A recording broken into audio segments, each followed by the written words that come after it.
Mga malnourished nga kabataan kag mangunguma pila lang sa mga nakabenepisyo sa urban garden project sa Barangay Bituon, Haro.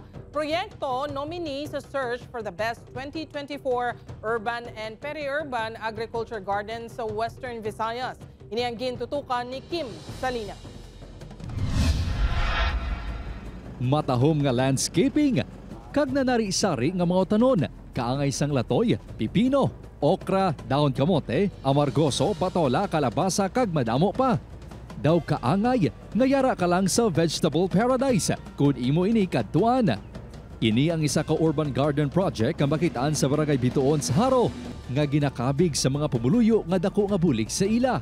Suno sa mangunguma nga si Jonathan nga Ragamentenar sang garden, ang kita sa proyekto ang nakabulig sa paeskwela sa iya mga kabataan. Sa apat ko nga kabataan, amo na ni kapatapos sa akon sa apat sila nga kurso. Aga pa na gabugtaw na. Ang tanong ko dyan na tinder ko, nalibot ko nga doon nalipay. Organic nga abono ang ginagamit ni Jonathan sa mga ulutanon. Agud sigurado nga healthy man ini sa mga pumuluyo. Si Edgar, adlaw-adlaw nga nagaluto sang utan, gani dako ang iya makinot. Bangod sa urban garden na lang siya nagabakal o kung nagakuha sang panakot sini. Diri lang ang magustuhan mo nga mga ulutanon nga luyag mo nga pagalutuon. Barato pa. Kung isa, pwede pa ganit mapangayo lang.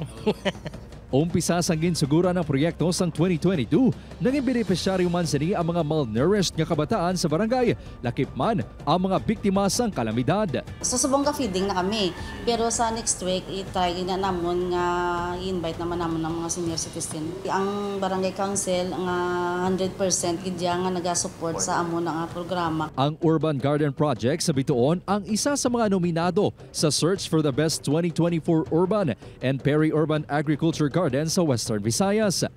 Tuyo sa barangay nga mapadako pagid ang proyekto, agud madamo pa ang mabuligan. Upod Kirmel Porquia, Kim Salinas, 1 Western Visayas.